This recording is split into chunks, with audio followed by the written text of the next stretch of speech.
Hey, what's going on, guys? This is Aston Williams coming to you live again with another amazing podcast episode of the Melanated Traveler. I have an amazing guest in the building. I have Miss Victoria T. How you doing today, Queen? I'm good. How are you? Good, good. I'm doing. Look, I gotta tell y'all, it's been long overdue. I've been trying to get my girl, but timing is everything, and timing is Very everything, and you true. gotta be persistent in what you want. And I know I know when I have a person that I know for sure is going to cause a major ripple in the pond. She's going to be dropping gems tonight, and I can't wait for y'all to learn more about her. So let me give y'all just a little background on Victoria. So one thing about Victoria, so she's living in Mexico. She's very passionate about fashion. If you look at her content, that's something that really draw me to you. hmm I've always been a fan before anything. Your content is absolutely amazing. She's big into fashion. She also is committed to giving back to the community. So she has a Detroit-based nonprofit called Flyy Girl Fly, and she's also the host of Flyy Girl Yacht Parties in Mexico. So you do weekly yacht parties, right? Yep, In Cancun. yep, in Cancun each and every That's dope. weekend. That's dope. That's dope. That's dope. So one thing about her, she likes to blend in fun. She likes to blend in entertainment, love, and unforgettable experiences for people to have whenever they're in Cancun, Mexico. So, Queen, I hope I gave you the proper introduction that you deserve. I wanted to take my time and give Yes, you a proper introduction, but welcome to the show. Welcome to the show. thank you. It's great to be here. Perfect, perfect. So let's dive into it. Let's just dive straight into it. Um, you're also bilingual, right? I wanted to Yes, ask you that. I am. Yo hablo Wow. español también, sí. Wow. I'm not there yet. I'm intermediate. But Okay. yeah, so how, like, when it comes to like, I guess your motivation, cuz looking at your content, your motivation is just to inspire people, man, through experiences, through fun, through like tapping into uncharted areas that people don't really wouldn't really go to. And we talked offline before we went live. Yeah. Like, dive into, like, out of all the countries, why Mexico? Why you chose to live in Mexico? Honestly, it was literally where life led me. I wasn't looking for a particular country in particular at the time. What happened was I quit my job before the pandemic because I was just feeling burnt out and I needed to take a break. I had no idea that everybody's going to be just sitting at home collecting a check. But I always say, like, God always has a plan and you just got to get in line with it and follow it.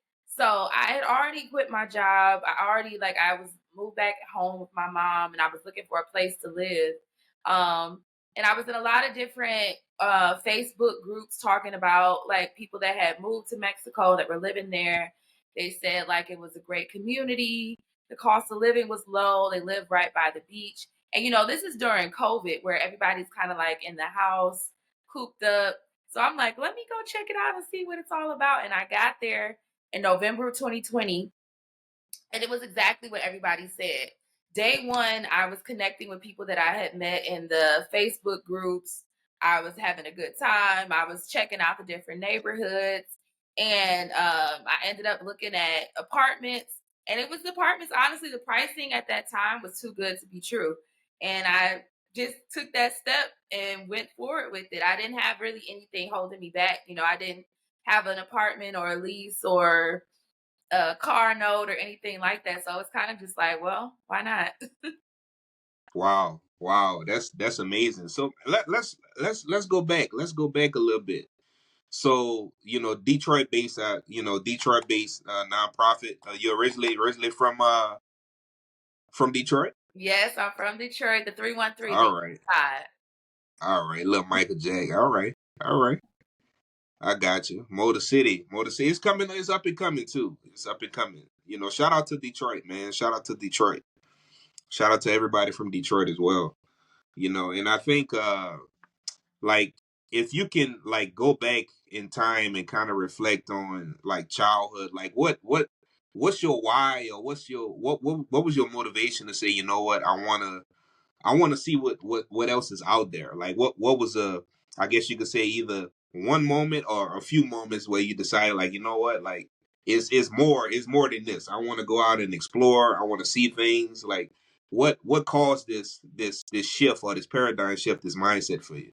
Well, I've always been like a type of adventurer type of person, like, and a lot of my aunts, growing up, they would travel and go to a lot of different places. Like I remember my auntie Diane, she went to China once and she brought me back like this necklace of made of pennies. And my other aunt, Auntie Pat, she also traveled a lot and they inspired me a lot. And one, I remember one birthday they bought me a suitcase, and I think from there on out, it was just on and popping for me, just being a traveling type of person. Also, I was a very avid reader as a child.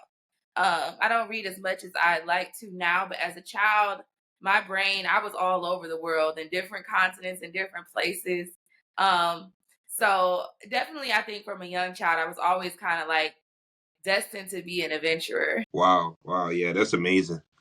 That's amazing. You know, I gotta ask because I'm seeing, actually, just so you know, this live too. So you got some listeners that's actually putting some things in the chat right here, Oh. and it's things that we already talked about in the studio. So the big question is Mexico safe? A lot Is it of people safe? ask that. It's a lot of propaganda going on of people, I remember when we were kids. You remember that one game, Shame, Shame, Shame. I don't want to go to Mexico no more, I more, don't want to go to more. Mexico. It's Yep, yep, big I fat remember. policeman at the door. And it's like this They whole tell our age though. Let's be yeah, clear. yeah, yeah. He'll grab you by the collar and make you pay $1. And I think Uh huh. that is something that has been ingrained into society for a long time. And I think a lot of it comes from like this whole America first like mentality where people just I don't know. I think Americans, we really do think like we are the center of the universe and we wouldn't really think of anything else being any better. I would say to the question of is Mexico safe? It's definitely safe. It's as safe as anywhere else. I mean, think about places in the US where you have to wonder if your kids are going to come back from school safe because of school shootings. We don't have a lot of that here. You have to worry about just all these different problems that are not much of an issue in Mexico. I mean, yes, there is violence. Yes, you do need to lock your door at night. Yes, you do need to like not you need to be careful, obviously, the same type of precaution that you would take anywhere.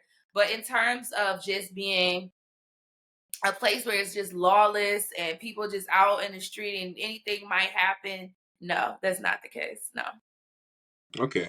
Okay, got you. So, like Cancun, like, obviously it's a popular destination for Americans, Europeans, Canadians, and people worldwide.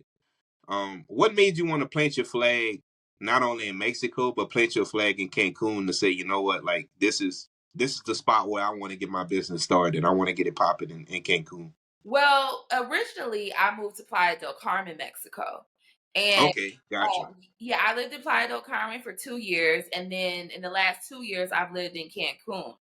And specifically, the reason that I left Playa del Carmen and moved to Cancun is so that I could improve and grow my travel business because I don't know if you know this, but Cancun is one of the highest travel places in the world in terms of tourism, and it's a growing destination.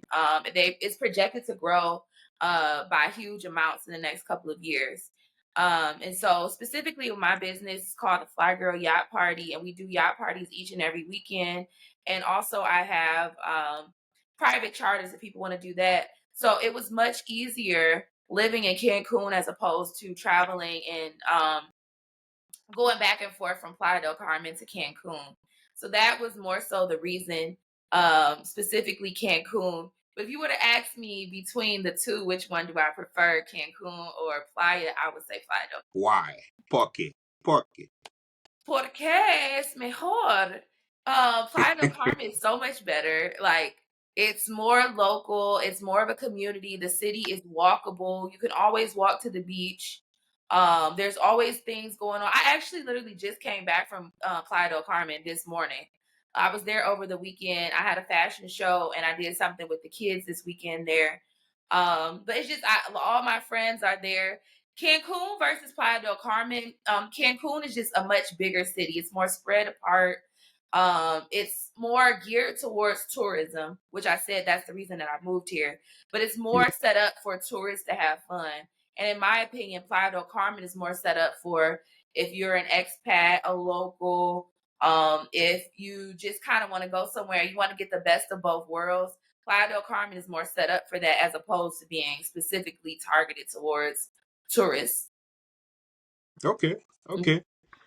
And wow. So like the with your yeah, I'm gonna call it the experience business. You know, I know you throw yacht parties. I'm gonna just call it the experience business because that's what Yeah. it is. It's It's an called the experience. Playa experience. That's what it's It called. is a vibe. You know what I'm Yes, saying? it's a What vibe. made you Yes. think like so? Okay, so in this answer here, and we can expand this a little bit more. You know, outside of this. You know, if we want to dive a little deeper, but just surface level, or you can go deeper if you want. Like, what was the process of getting that business started? Some people may have questions. Yeah, I see that. I got y'all. I got y'all. My ex. I got y'all. So when it comes to setting up and establishing a business there in Mexico, the process, like take us through some of that part because I know it wasn't easy, right? Because a lot of people they want to start something overseas, they realize that the process might not be as easy, and I'm doing this with my fingers, and Mhm. people give up before they actually hit their field of diamonds. They dig, and by the time they stop, they don't realize that the diamond is on the other, just one a few more digs on the other side Yes. because that person didn't give up. So, and I just want you to dive into that because I know that process was not easy for you to get that started. Yeah, definitely. It was not an easy process. I think the thing that helped me the most was that I had a foundation in Spanish. And also, I'm Mm, a person that is outgoing and I'm not too shy. I'm not scared to talk to people. So, what really helped me to build my business was building relationships with existing business owners that were here already and just finding out, okay, how can we work together? How can I help you to, get more clients into your business, get more people into your yachts, or get more people in your tours? How can we work together? How can we kind of move forward? And a lot of that would not have been possible if I didn't already know Spanish. And I would say my Spanish was not perfect when I came here. It was not. But at some point, I just made the decision that it's not perfect, but they understand what I say and I understand what they say. And I'll continue to, work on it, but I'm not going to let that hold me back. I think a lot of people, when they're learning Spanish or they're learning a new language or they're learning anything, like we have a tendency to want to be perfect. And a lot of times that want for perfection can hold you back and stunt your growth instead of just saying, I'm going to make mistakes. It's okay, but I'm going to do what I can do and move forward. And so a lot of what helped me with my business was just that attitude of just persisting on. I mean, I've had some good days and I've had some bad days. And I just remember on one of the days that I would consider one of the worst bad days, I made a decision in my mind. I said, you know what? You're gonna get better with your Spanish because that's the only way that you're gonna fix these issues is that the people understand what you're saying, you have an understanding, and you go from there. So that is one of the biggest tips that I would say for anyone that's looking to start a business in another country is to learn the language, is to make connections, and is to just develop relationships with people, not just the your clients, not just like a business relationship, but also just with the community as well. perfect, perfect. Couldn't have said it any better. So I I think for me, I want to know your learning style and how you became bilingual because for me, my first country that I ever traveled to was El Salvador. Not as popular. Nothing against it. You know, creators are going there now, but I went when When nobody nobody's was going was there. really talking about it 2-3 years ago. Shout out to El Salvador, man. Shout out to the pupusas. But okay, back on schedule. Pupusas But are when I traveled there, I was so frustrated because it wasn't, and I didn't have that what I call that American privilege.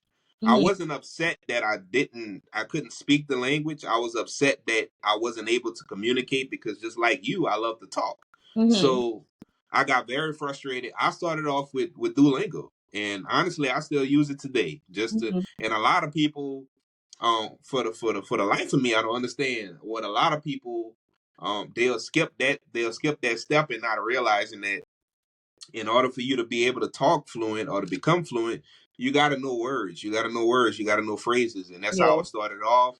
I ended up getting a Spanish teacher, from Colombia, because I was learning Colombian Spanish because I was traveling there so often, and now is it comes natural to me now. Mhm. So I think for you, like, what was your learning process, to become bilingual? Like, what strategies that you use to learn a language? Well, I started learning Spanish at a young age. I mean, I feel like most public school students learn some language, and the majority of the language that you'll learn in public school would be Spanish. But it's not like something that you could just, okay, I took Spanish in high school. Okay, now I'm fluent. It's not like that. I also studied Spanish in college for 4 years, but I Okay. struggled. I struggled so hard. My major was international relations, and we had to learn a language for all 4 years. And I would tell you, right before I graduated, I almost dropped out of college because of Spanish. I was like right there at my senior year, and I was like, I can't do this anymore. I hate it. And so, but what was my turning point for me was actually in college, I did a study abroad program in the Dominican Republic. And even though I went there, and like I said, my Spanish grades were not good, and I tend to be a perfectionist. So if I'm not doing good on the test or anything, I'm like, I must be terrible. But when I went to the country, I was working with the children, I was teaching, everybody could understand what I was saying. I had parent teacher conferences. The parents could understand. The kids were understanding and grasping the concepts that I was teaching. I was working with locals there. Everybody understood what I was saying, but when I went back in the classroom, so for some reason it wouldn't translate into my grades, into the exams and the papers that I would have to write. But that experience of like being understood encouraged me to like just keep going. Okay, you may not, something just may not be clicking in the classroom, but in the real world, people understand what you're saying. And I think that is something that I brought with me when I came here to Mexico. I knew like book wise, it wasn't that great. Like even now, I still need to work on my conjugations. There's some words I don't really understand. Yes, I struggle with conjugation, man. But Oh, what I do know is that these yacht owners and my business, when it's time to talk pesos and dollars, I'm understood. When it's time to talk to the kids in my program and give out different things or teach them concepts, I'm understood. When it's time to go order my food, they understand what I'm saying. So like that is a part that does encourage me about it and makes me want to keep going. Um but yeah, I mean, just speaking it, that's really what it comes down to. You cannot be scared. You cannot be like worried about what if I mess this word up, what if I mess up that word. They understand you. You have to start from somewhere. definitely, definitely. I think that's the hump that I got over because, like, working where I was working, like 90% of the workforce was Cuban. And I'm like, man, so like I'm forced to use my Spanish. And then one of my, I think for me, and I think you would agree with this too, like when it comes to Mexico, um, and Colombia too, but Mexico, I feel like the dialogue, like Mexican, like Spanish or the accent, you can hear the words. They're very clear and crisp. That's why I was kind of laughing at you, man. Shout out to my friends in the Dominican Republic, but y'all got that what I call that ghetto Spanish. I love y'all to death. But que lo que tú suave, y tú sabes, y tú Yeah, sabes. yeah, yeah. It's I'm more like, I kind of don't know like what a the hell you slow saying, but accent. Yeah, see. I don't know what the hell you saying, but it's real shout out to all my friends in the Dominican, fresca. man. Right, right. But that's amazing, man. Like to overcome that barrier because, and the reason why I wanted to talk about the language barrier is I feel like, what do you feel like? You feel like that's most of the reason why I guess in my opinion the diaspora doesn't truly travel, especially to these Latin countries, because they're afraid that, okay, I don't know Spanish, I'm not going there. You know? I think that's a part of it. I think that's more fearful. I think they're more fearful of the language barrier than saying it's dangerous, or saying Mhm. cartel, or saying these different things. I think the language barrier plays a huge role. Were there any apps that you used as well, or any apps now that you use to kind of touch up on your Spanish, or now it's just full blown just conversational Spanish? To be honest, the only app that I use is Google Translate. Like, I just use Google Translate just to kind of like make sure I'm saying things the right way, or to make sure like I understood what the other person said. They have this cool feature where you can screenshot and you can put it in Google Translate and it'll completely translate the whole part of the text. So that's really the main thing that I use. I've never really been a huge fan of Duolingo or those other apps, but I've heard really great things about it. But for me, honestly, in the heat of the moment, I just use Google Translate. Gotcha, gotcha. Man, let's shift gears. Let's shift gears. Like, what gave you the confidence to travel, to want to travel the world? What gave you the confidence to do that? Honestly, it was really kind of like I didn't really have any other choice. Like I said, I quit my job before the pandemic, and this was my dream job. I had my dream job where I was also traveling the world. Everything was pretty much paid for. I was a project manager for a political organization. And, I was able to travel. I was able to keep all my hotel and flight points and things like that. But it got to a point where I was just kind of burnt out. I was in a near death car accident, and that really kind of swift changed my trajectory of things. I got better and I went back to the workforce, but it didn't really do it for me anymore. I can't really explain it, and the burnout that I experienced just wasn't worth it. So I kind of had to figure out what my next move was. And when I got to Mexico, like I said, people were already, I was in the groups and they were just saying like, this is a great place, it's community, the cost of living is low. And I wasn't planning on being here for 4 years. Initially, I was supposed to be in Playa del Carmen, trying to find trying to find like a remote position, just kind of like taking my time to just figure things out, but in a place where I could still be independent. Like I told you before, after I quit my job, I moved back in with my mom. So I wanted to have that independence of, okay, I'm not under my mom's roof, but I'm still figuring things out, but I'm still able to take care of myself. What gave me the confidence to keep going is just like I said, I didn't really have another option. I love the way that living in Mexico made me feel. I love the independence that I had.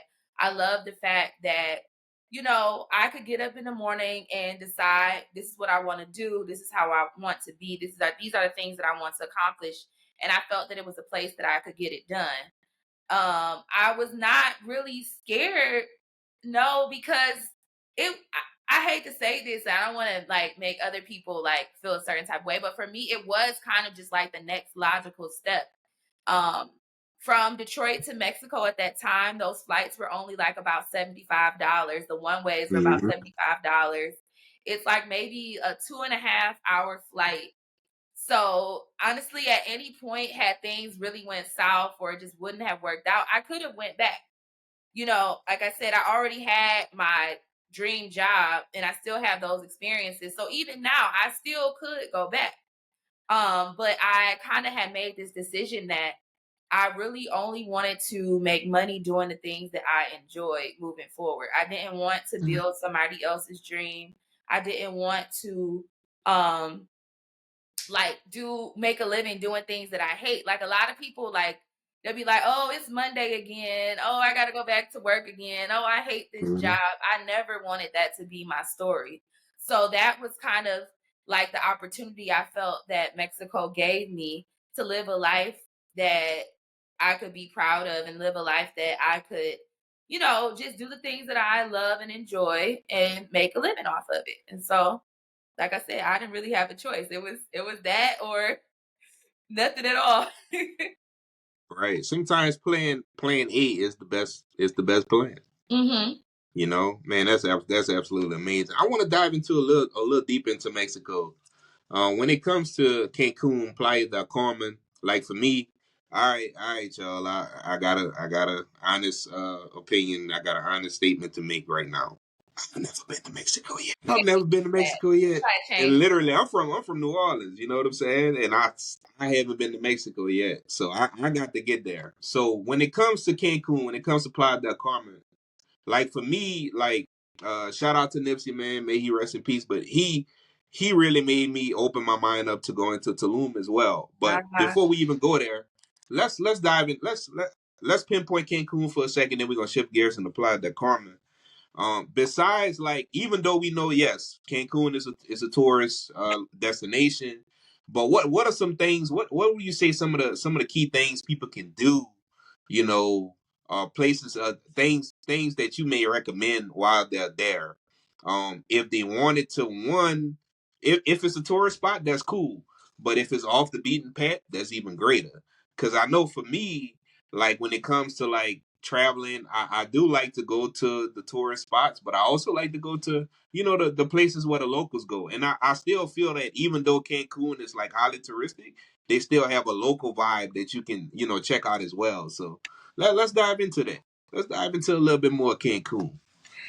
Well, I would say for Cancun, it is majorly set up for tourism. So there are a lot of really fun tourist attractions. Like they have dolphins here.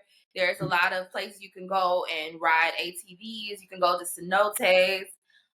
There's plenty of water parks.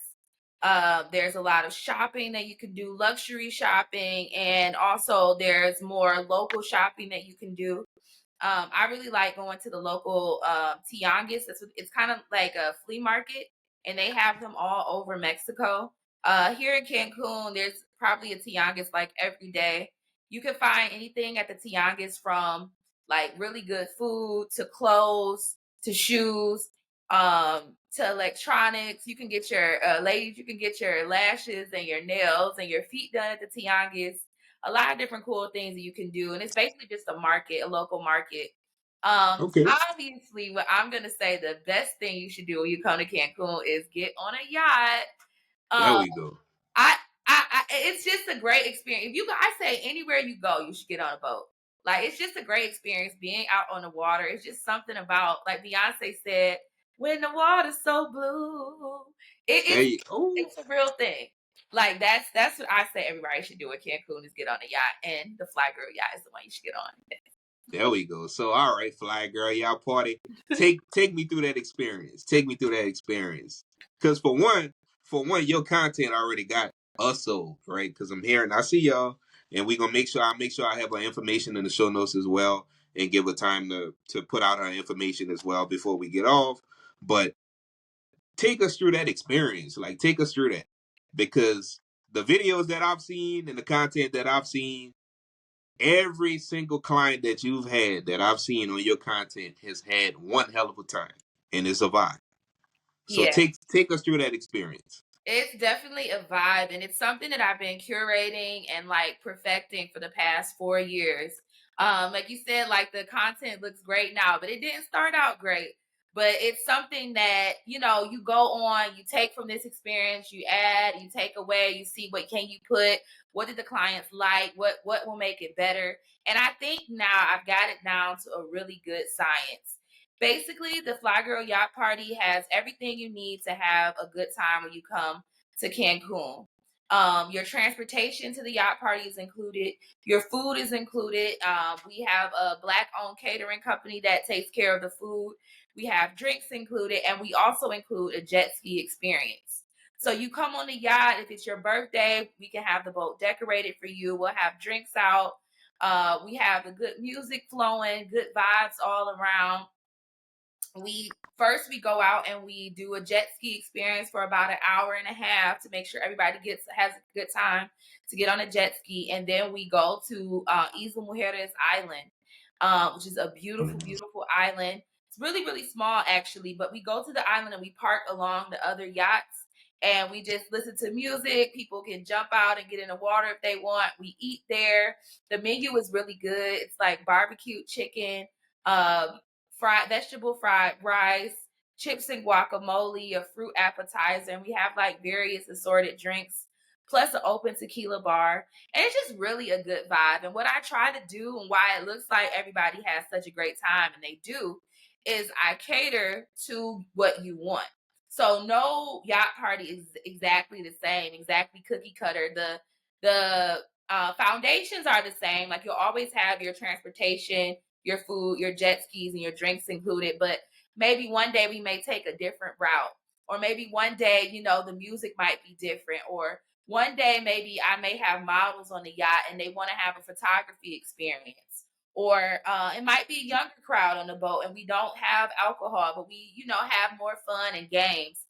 It's really catered to the people that are on the boat, and that's, I think, what makes it really, really unique, is that whatever type of experience that you want to have, you're able to have it. I've had bachelorette groups, bachelor groups, where we had bottle girls on the boat, we've had models, um, photo shoots, lots of different experiences that you can have. And as long as you let me know, I can make it happen for you. Enough said. Y'all heard it. Y'all heard it. Enough said. Y'all need to be making, including me. I need to be making my way And down to you good old do. Cancun. I need to be making my way down. But you know what? You're not the first person that told me that. So I talked to um just a few other melanated alum, and they love Playa del Carmen as well. So what? Like let's shift gears there for a second, because it's a little bit more.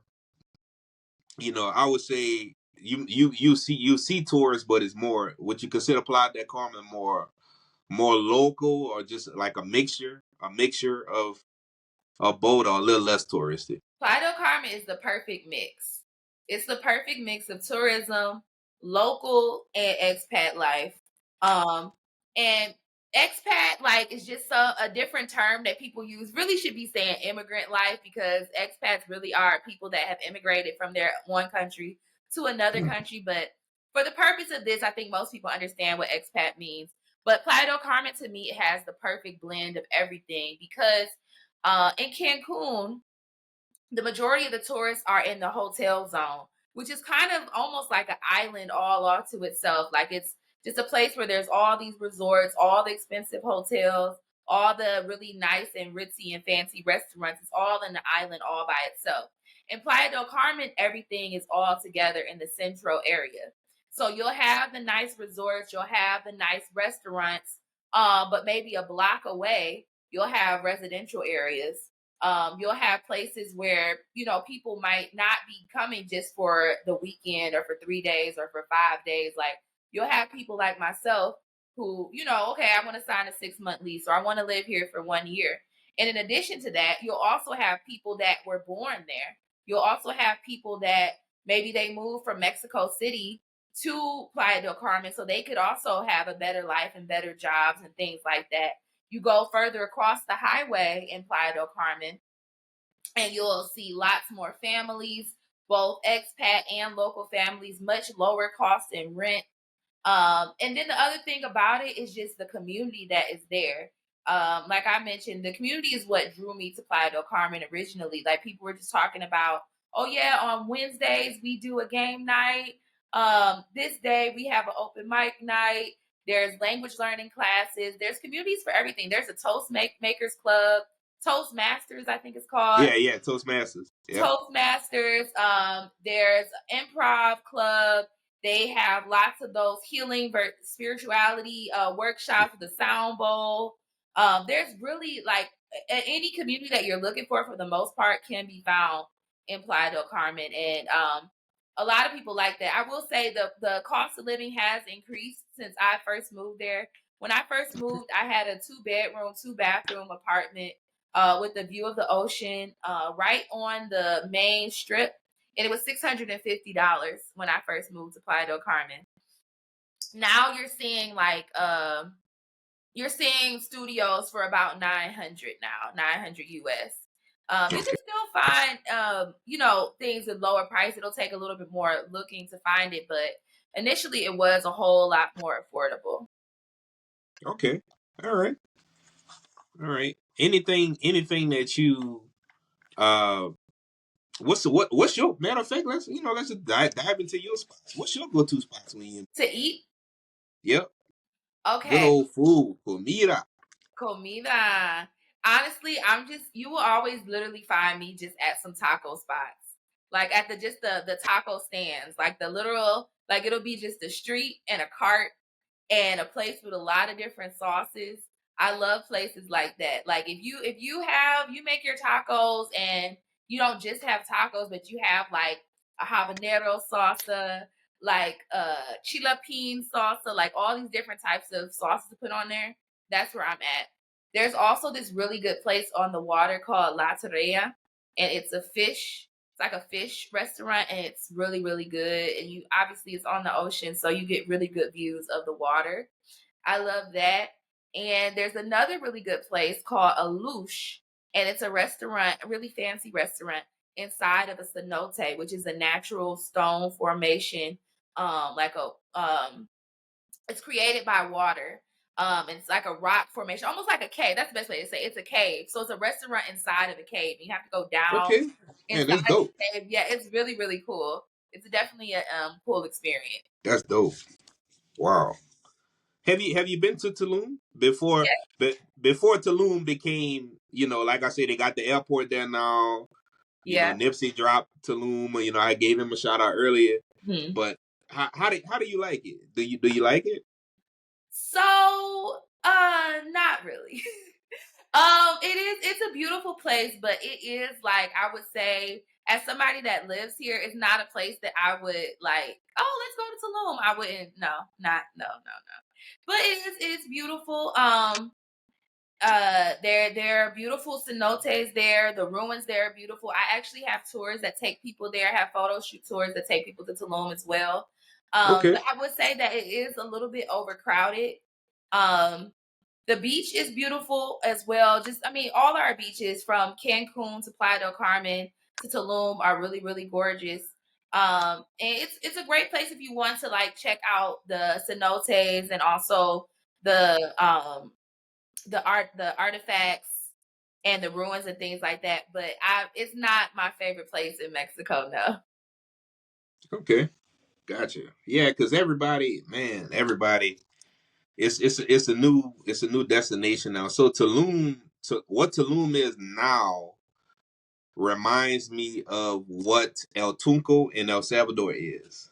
Ah. Like before it became highly touristic. Hmm. Even now, it's still not. People still don't know about El Tunco. What they Hmm. do now because I just put it out there. But that's the kind of vibe that I like. That laid back, that chill vibe. And then you get into some of these areas where, and nothing's wrong with development either, right? Because Yeah. tourism helps the country, but Hmm. I like the places like you mentioned, like Playa del Carmen. What about some interior places? Did you have a chance to see one of the seven wonders of the world, the Chichen Itza? Have Yeah. you had a chance to check that out?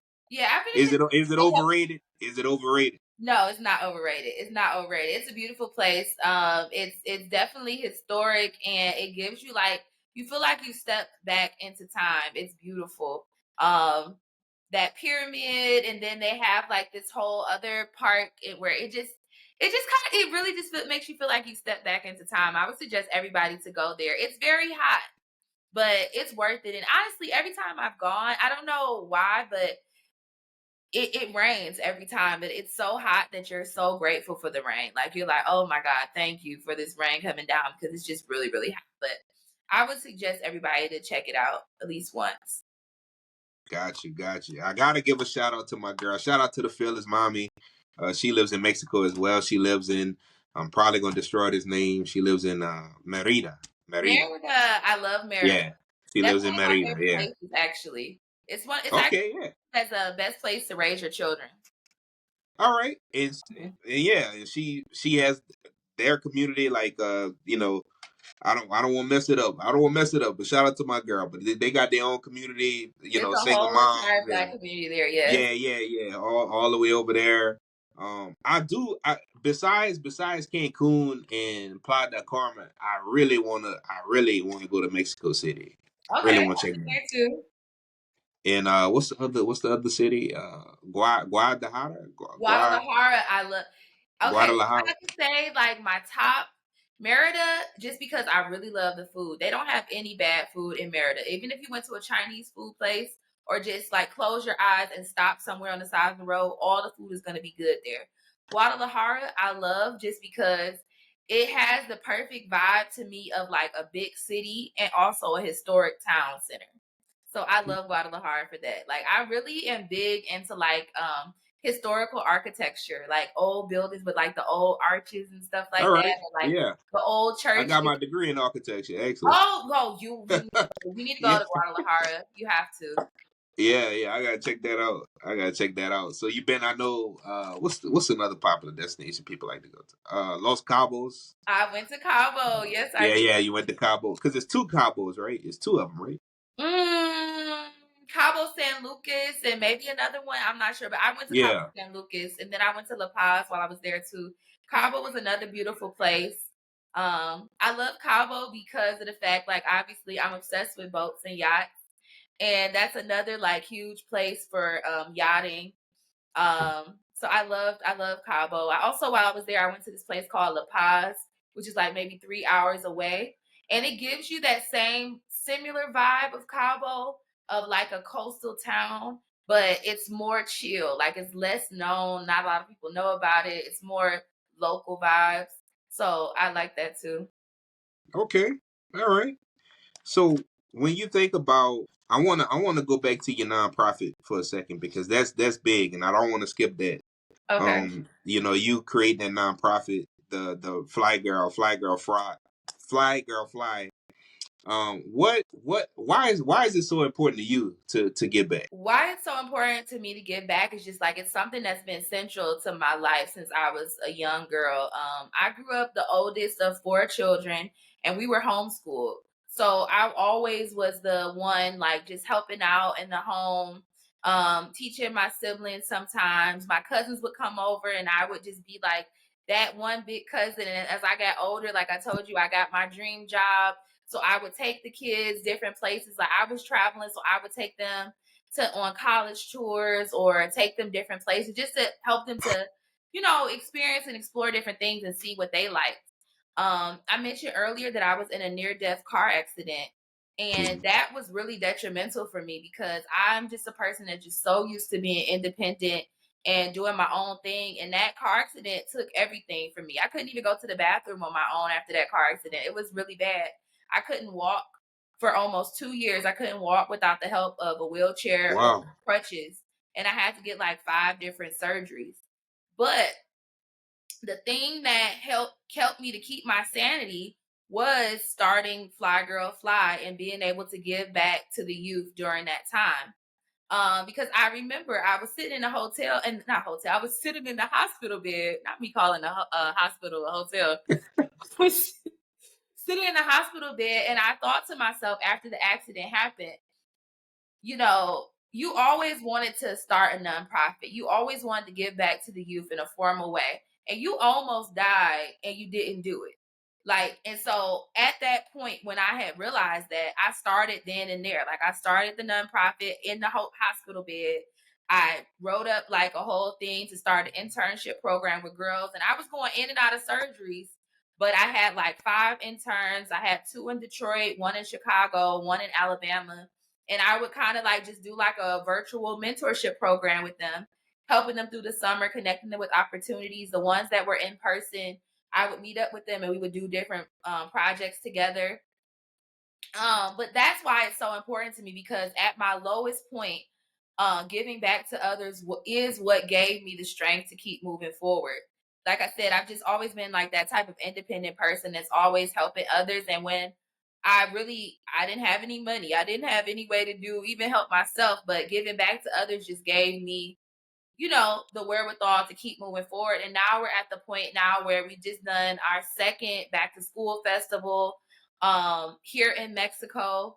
I've done like marketing and networking workshops for the girls, lots of confidence building courses. But it all started in Detroit in the hospital bed. Wow. Wow. That's absolutely amazing. Yeah. Yeah, that's why I did not want to skip over that. Doesn't it feel good to just, plant a seed for that next generation, man? And I think especially like growing up, like you had certain people that come across your life that say, you know what, hey, no matter what your environment is, your situation, like you can do it. So, man, I commend you on that. I commend you on that, Thank you. and that's absolutely amazing. And you know, I wanna end it with this. We going back to that mindset piece. Is the person a person that may be on the fence, whether they're male or female, right? On the fence about traveling, on the fence about wanting to explore and outside of the boundaries of what they know. Hmm. What can you tell that person that's on the fence? Tell them to get as much information and gather as much information data as they can as possible, immerse themselves in the experience before they get there, kind of get a mindset and an idea of what it will be like in your head, so you will be excited about it. A lot of people tell me like, oh, I'm scared to come to Mexico, I'm scared to travel by themselves. And I'm a contrarian. You tell me that you're scared, I'll tell you not to do it. I'll say figure it out, get some more education about it until you're not scared. Because I feel like the fears that you have, you take that into your next place. You need to go somewhere and be excited about it. You need to go somewhere and be like, oh, this is going to be a really great experience. I want to check this out. I want to check this out. Not you're going somewhere and, oh, let me clutch my pearls. Let me hide my purse. Let me, oh, the police over there, they're probably going to try to get me. If you have that mindset, then that is what's going to happen to you. You have to really just challenge yourself and challenge those ideas that you have. Like, what makes you think that it would be unsafe? And challenge those ideas. Get some more information. Find some different social media influencers online that are living that life and that are doing that. Ask questions, interact if you're scared and you're confused about it. But I would definitely suggest that you give it a try for sure. But if you're scared, figure out a way not to be scared and then do it. Gotcha. Gotcha. Well, y'all heard it here first, man. Y'all heard it here first. And I want to take this time first and foremost. I want to thank you for coming on the show. Yeah, thank you. That's the first thing. I truly and really truly appreciate it. Just like I told you in the studio before we got started. You family now, so hey. So anytime you want, and we're gonna talk offline as well. But anytime you want to collaborate, anytime you want to tag team some things, man, I would love to work with you more. And I think that the people that's listening and that's watching it is, you're looking at somebody that took a chance on themselves. You're looking at somebody that the mindset was there, the thoughts, the belief was there, and it became a reality because she didn't quit, Hmm. right? And that's what I love about traveling is because we go to these places, um most of these places unknown, right, to the environments that we come from. And you know what, we go there with an open mindset. We go there with just a different outlook on life. Traveling helps you get a different outlook on life when you can look at other cultures, immerse yourself in different cultures, food, the language barrier that we talked about, the language, and we talked about all these different things. And that's why we promote travel the way we do, because that's what makes it important. Not only for your mental, but just from the experience. And life is too short. Life is too short, people. So, if you can take anything from this particular episode, I want you to take the fact that she took a chance on herself, and she didn't give up. Now look at her. Yes. Now look at her. But I also want to take this time out before I forget. I want to take this time out. Go ahead on and blast out everything that you want to blast out. Socials, website. How can we support you? Yes, you guys can follow me online. If you want to follow me on TikTok, my TikTok is the Flyy Girl Experience. And on Instagram, it's just Flyy Girl Adventures. Also on Facebook, Flyy Girl Adventures. You can find me online at www.flygirladventures.com. And you get all the information about the yacht party, about my nonprofit, about just the different adventures and day-to-day things that I do in Mexico. All of that information is right there at www.flygirladventures.com. Gotcha. There you go. Well, again, Queen, I really do appreciate you. And like again, y'all can go into the show notes and her all her social media information, how you'll be able to follow her, how you'll be able to support her. Check out our website. And y'all already know when the next time that y'all in Mexico, and y'all in Cancun, y'all make sure you go holler at my girl. Go Period. holler at her. But I really do appreciate it. And guys, y'all know my motto. I'll see you at the top because the bottom is just too crowded. That Peace. part.